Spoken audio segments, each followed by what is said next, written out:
Well, Merry Christmas, Happy Holidays. Here we are. We finally made it. We're at the end of the year. So I promised myself during the pandemic that I was going to give up on the being in the prediction business. But guess what? I'm going to give a prediction.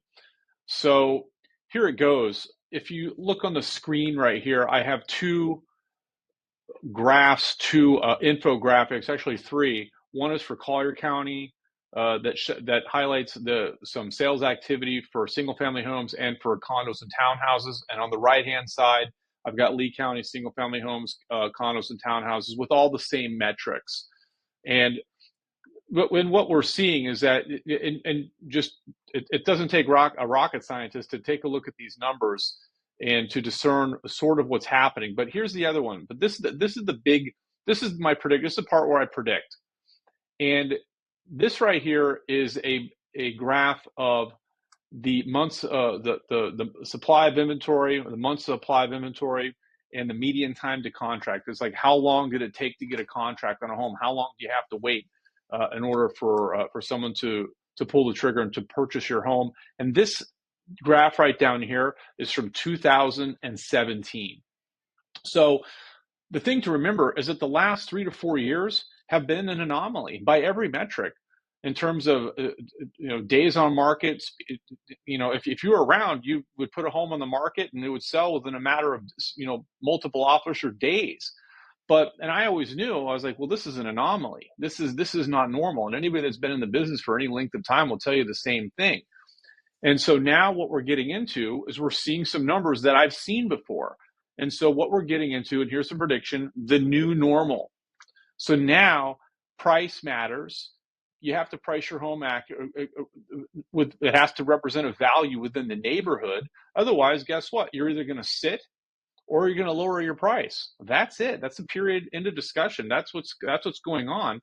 And all you have to do, if you want to take a look at what next year is going to look like, take a look at 2017 and 2018, and that's going to give you an idea of where this market is going. I'm going to show in another video what happened in November.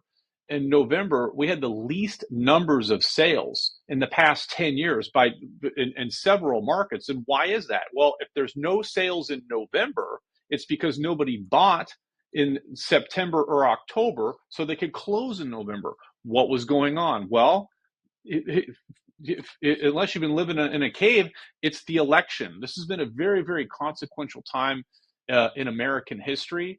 And we can see that reflected in the market statistics just in November.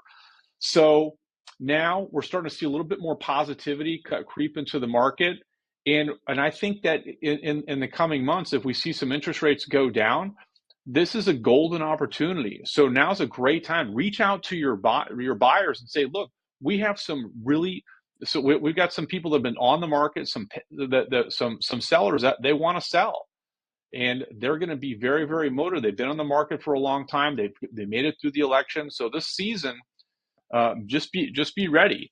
So I have no doubt that we're heading into a much, much better year than the past 6 months to a year. And I have a good feeling that things are just going to be we're going to get back to the new normal. But don't forget, all right, we're not going back to 2022, 21. If you've organized your life around those expectations, I just got bad news for you. All right, it's not going to happen. If you've organized your life around that income, better make some changes, right? Because some things are going to change, and we're going to go back to a more normal market. And that's my prediction.